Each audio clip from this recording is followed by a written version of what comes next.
Sheet number 16 में electric pressure already हमने किया था, मतलब इंट्रोडक्शन की थी, प्रेशर नहीं किया था। हमने ये डिस्कस किया था कि आपके पास एक कंडक्टर है, मेटल की बॉडी है।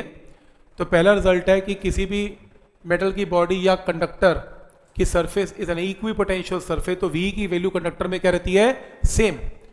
और ये भी डिस्कस किया था किसी भी कंडक्टर के पास E का फॉर्मूला क्या होता है, सिग्मा बाय एप्सिलॉन नॉट, ये भी डिस्कस किया था। अब हम करने वाले हैं इलेक्ट्रोस्टैटिक प्रेशर। इलेक्ट्रोस्टैटिक प्रेशर करने के लिए आप इमेजिन करें कि आपके पास ये कोई भी एक बॉडी है, ये लो चार्ज्ड बॉडी है, और ये कंडक्टर है। मैं लिख रहा हूं दिस इज अ कंडक्टर।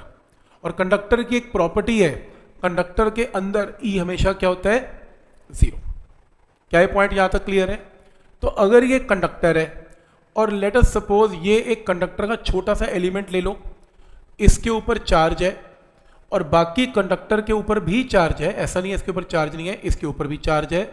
तो ये लो, ये इसके ऊपर चार्ज है, ये लो, जहां थोड़ा तीखा सरफेस है वहां थोड़ा ज्यादा चार्ज है, ये देखो ऐसा, ये तो ये चार्ज है, ठीक है। तो इमेजिन करो ये कंडक्टर किसका बना हुआ है, किसी भी दो पार्ट्स में डिवाइड कर लिया इसे, एक ये वाला छोटा सा पोर्शन और एक ये पोर्शन, ठीक है, दो हिस्सों में बांट लिया। मेरा क्वेश्चन है कि लेट अस सपोज मैं यहाँ पे E निकालना चाहता हूँ, जहां पे मैं E निकालना चाहता हूँ मुझे बताओ वहां चार्ज +1 रखेंगे, जहां E निकालना है वहां चार्ज +1 रखेंगे। ये रेड पोर्शन इस +1 को क्या करेगा, रिपेल, ठीक है। और ये जो ब्लू पोर्शन है ये इस +1 को क्या करेगा, रिपेल। तो दोनों E कहां पर है, इन सेम डायरेक्शन।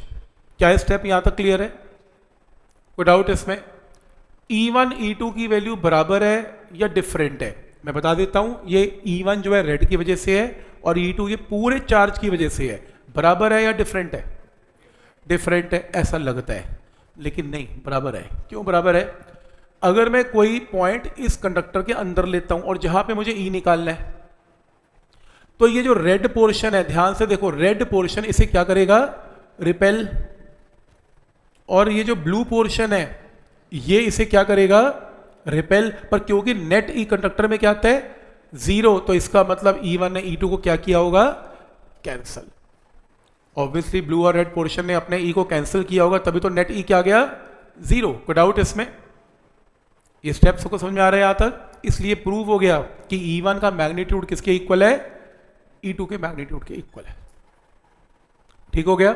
और अगर E1 E2 के इक्वल है तो यहां पे हमने एक रिजल्ट किया था, एक कंडक्टर के बाहर कोई भी पॉइंट है, नेट E की वैल्यू आउटसाइड कंडक्टर का फॉर्मूला क्या होता था, सिग्मा बाय। लेकिन हमारा E क्या आया, दो सरफेसेस का E1 प्लस E2 इस सिग्मा बाय, क्योंकि नेट E हमें पता है, इन दोनों का वेक्टर सम क्या आएगा, यही तो आएगा।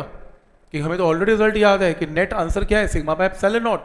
लेकिन हमें यह भी पता है कि E1 और E2 एकदम बराबर है, तो यानी कि 2 into E1 is sigma by epsilon not. तो E1 का फॉर्मूला क्या आएगा, सिग्मा बाय 2 एप्सिलॉन नॉट। तो E1 E2 का मतलब सिग्मा बाय 2 एप्सिलॉन नॉट। ये पॉइंट क्लियर है? मिलता जुलता है, बट क्या ये बात समझ में आ रहा है यहां तक? मतलब शीट का रिजल्ट डायरेक्ट यूज नहीं कर रहा, लेकिन प्रूव किया। अब इसके अंदर ये बताओ कि अगर सपोज करो यहां पे एक चार्ज है dq, इस रेड कलर का चार्ज कितना है, dq, और ये ब्लू पोर्शन इसके ऊपर क्या लगा रहा है, E, तो ये पोर्शन क्या एक्सपीरियंस करेगा, फोर्स। कितना, Q इंटू E। और ये फोर्स को अगर एरिया से डिवाइड कर दें तो क्या आएगा, प्रेशर। उस प्रेशर का नाम है इलेक्ट्रोस्टैटिक प्रेशर। तो ये देखो, तो इसमें क्या किया आपकी शीट में, ये रहा। तो टोटल E का मतलब ये E1 E2 के बराबर है, तो E1 E2 का फॉर्मूला आ गया। फिर मैंने क्या कहा, छोटा सा एलिमेंट में चार्ज किया, रेड वाले पोर्शन पे dq चार्ज है, और ब्लू वाला पोर्शन इसके ऊपर क्या लगाएगा, इलेक्ट्रिक फील्ड। जो रेड वाला पोर्शन था ऊपर, उसका चार्ज क्या है, सिग्मा इंटू उसका एरिया। मान लो रेड वाले पोर्शन का एरिया क्या है, ds। तो ये रहा, E2 का फॉर्मूला क्या आया था, सिग्मा बाय 2 एप्सिलॉन नॉट। इस एरिया को इसके नीचे ले जाओ, क्योंकि फोर्स बाय एरिया क्या है, प्रेशर। तो यहां से प्रेशर, तो यहां से ds और ds ऑब्वियसली कैंसिल हो गया, ये आंसर आ गया। लिख लो फॉर्मूला फॉर इलेक्ट्रोस्टैटिक प्रेशर।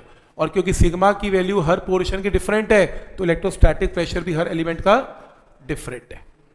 तो इसे नोट कर लें please, electrostatic pressure. Formula electrostatic pressure का ये,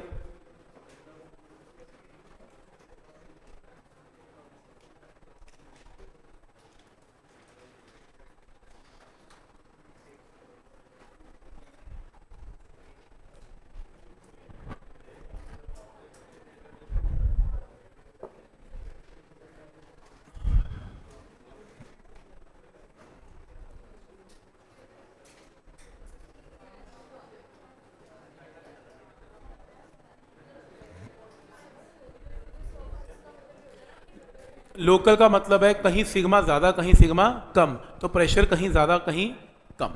जहाँ वो तीखे एंड्स हैं, रेडियस छोटा है, सिग्मा बड़ा है, तो प्रेशर ज़्यादा है। अब मुझे ये पता है ई का फॉर्मूला कंडक्टर में क्या होता है, सिग्मा बाय एप्सिलॉन नॉट। तो सिग्मा क्या है, ई इंटू एप्सिलॉन नॉट। यहाँ पे पुट करके एक और फॉर्मूला आ गया इलेक्ट्रोस्टैटिक प्रेशर का, इसे भी नोट कर लें, इलेक्ट्रोस्टैटिक प्रेशर का फॉर्मूला।